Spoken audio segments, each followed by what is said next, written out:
పాలన. ఇంతకంటే విచిత్రం ఏంటంటే చంద్రబాబు నాయుడు గారు మీరు చాలా అవాకులు చవాకులు పేలుతున్నారు ఇవాళ.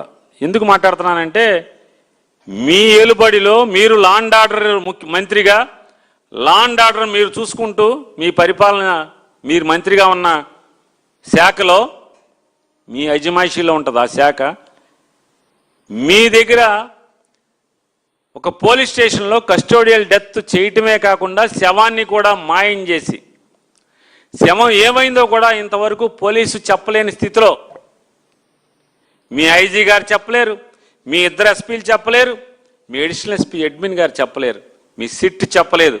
చెప్పలేని స్థితిలో ఈరోజు పోలీసు విచారణ జరిగింది అంటే సిగ్గుపడాల్సింది నారా చంద్రబాబు నాయుడు గారు లా అండ్ ఆర్డర్ మంత్రిగా మీరా? ఎవరు సిగ్గుపడాలి? సిగ్గుపడకపోగా ఈరోజు మీరు మాట్లాడుతున్నారు, తోలనాడుతున్నారు. ఏమని మాట్లాడతారు? ఎక్కడెక్కడో నేరాలు ఘోరాలు చేసి దానికి రాజకీయ రంగు వేసి లబ్ధి పొందాలని ఆలోచిస్తున్నారు. నిన్న విజయవాడలో చూశారు, ఒక సంఘటన జరిగింది. అక్కడే ఒక సిఐ కాపు, బాధితుడు కాపు. అరే లజ్జ కూడా లేకుండా మాట్లాడుతున్నారు. సిఐ కాపు, బాధితుడు కాపు. నేను అడుగుతున్నానండి, ఎన్టీ రామారావు గారు కమ్మ, నాదెండ్ల భాస్కర్ గారు కమ్మ, అందరూ సరిపెట్టుకుని ఎందుకు ఊరుకోలేదు? రచ్చ రచ్చ యాగి యాగి మరి మీరందరూ కూడా కమ్మారే కదా. నారా చంద్రబాబు నాయుడు కమ్మ, దగ్గుబాటి వెంకటేశ్వరరావు కమ్మ, బాలకృష్ణ కమ్మ, హరికృష్ణ కమ్మ, వెంకయ్యనాయుడు కమ్మ.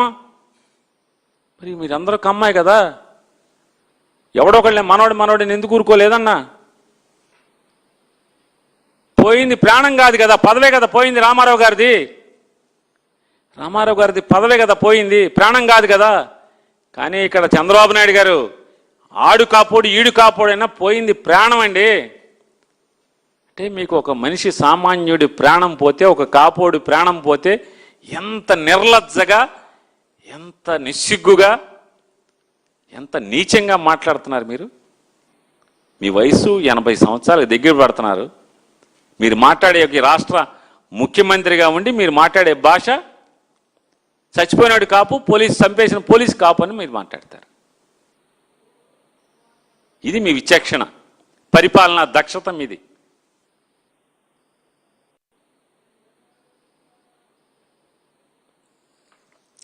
మీ విఘ్నతకు వదిలేస్తున్నా. మీ భాష, మీ ప్రవర్తన, మీ నీచమైన మాటలు. ఎవడు రాజకీయ రంగు పులిమాడండి?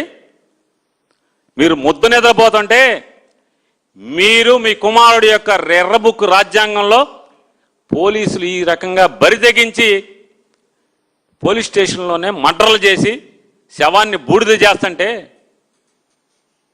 గొంతె తరవదా ప్రతిపక్షం అని అడుగుతున్నాను. ఏం చేయాలి ప్రతిపక్షం? నారా చంద్రబాబు నాయుడు గారు ఏమనుకుంటున్నారు? పోనీ ఏం ఆశిస్తున్నారు మీరు? ఖబర్దార్, జాగ్రత్తగా ఉండండి. ఎవడు ఖబర్దార్? మీరు ఖబర్దార్, జాగ్రత్తగా ఉండండి. నారా చంద్రబాబు నాయుడు గారు రోజులు లెక్కెడుతున్నారు ప్రజలు. మీ ఖబర్దార్ అంటున్నారు మిమ్మల్ని. తినమరిగిన కోడి అంటే ఇల్లెక్కి కూసిందంట. అట్లా ఉంది నారా చంద్రబాబు నాయుడు గారు మీరు తీరు. ఎవరు నోరు పారేసుకున్నారు? మీరా? ఎవరు పారేసుకున్నారు?